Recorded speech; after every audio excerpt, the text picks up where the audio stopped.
एक बार की बात है, भगवान श्याम सुंदर बंशी करते हुए लौट रहे हैं। बरखा की को होकर ढलोर करके आ रहा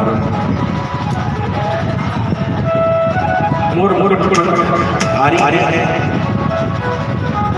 वनमाला का श्रृंगार किया है,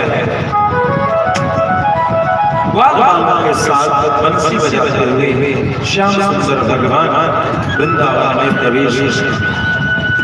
उनके सुंदर संगीत को देखकर सुनकर गोपियां बड़ी आनंदित हुई और गोपियों ने उस आनंद के कारण अपने घर का काम काज छोड़ करके वो चौक चौक पे आ जाते हैं भगवान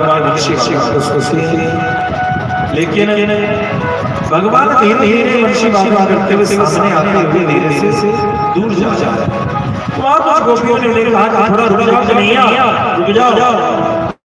श्याम सुंदर ने बंसी रोकी और पूछी क्या बात?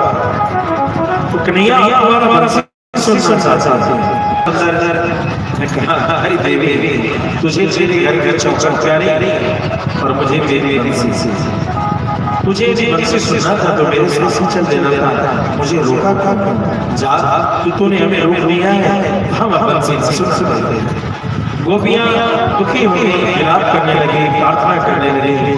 तब श्याम सुंदर ने कहा निश्चिंत रहो, मैं तुम्हें कभी कभी अपनी बंसी जरूर सुनाऊंगा।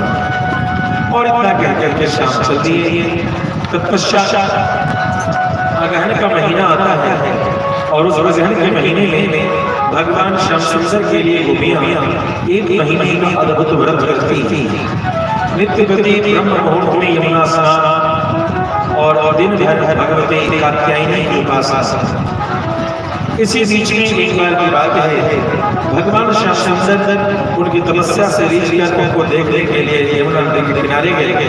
लेकिन क्या देखा कि ये देवियां एकांत में सभी वस्तुओं का त्याग करके तब जल में स्नान कर रहे हैं। यह भगवान को अनुचित लगा और भगवान ने क्या किया, वो जो वस्त्र उन्होंने जमुना जी के बाहर रखा था वो सारे वस्त्र लिए और लेकर के कदम के डाल पर बैठे। अब गोपियां ने स्नान करके बाहर निकली। जब बाहर निकली तो देखा कि कपड़ा ही नहीं। जब कपड़ा उनको नहीं दिखा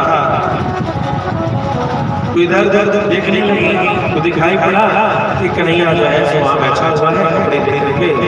अरे श्याम, कन्हैया, नंदलाल, हमारे कपड़े देखो, हमें ठंड लग रही है, ठंड का महीना है।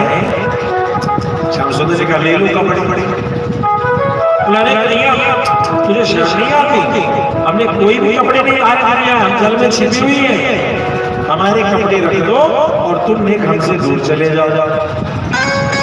अब देखो जी, तुमने अपने कपड़े खुद से दूर रखे थे, हमने तो नहीं रखे थे। हमें लावारिस संपत्ति मिली और उसको हम लेकर के चल दिए। लावारिस वस्तु को जिसको मिल जाता है वो कर लेता है। अब ये तुम्हारे कपड़े हैं तो चलो तुम्हारे ही सही, लेकिन इसे ले जाओ, मैं पहुंचाऊंगा नहीं, तुम्हारा नौकर लगाओ क्या? पहले तो अपने सामान का ध्यान नहीं रखती और जो ध्यान रखे उसको अपना गुलाम समझ। अरे कान्हा, ये बातें ठीक नहीं है। हम स्त्री हैं, हम महिला हैं, हमें संकोच हो चुकी है। भगवान ने कहा है संकोच को तो तुम जाना। तुम्हें जब कपड़े उतार करके निर्वस्त्र हो करके जमुना जल में स्नान करने में संकोच नहीं लगा, तो हम संकोच कहेगा। उस समय में निसंकोच और अभी संकोच, ये द्वंद्व में क्यों चूकी थी? ये तो तुम्हें सोचना है कि मर्यादा क्या कहते थे।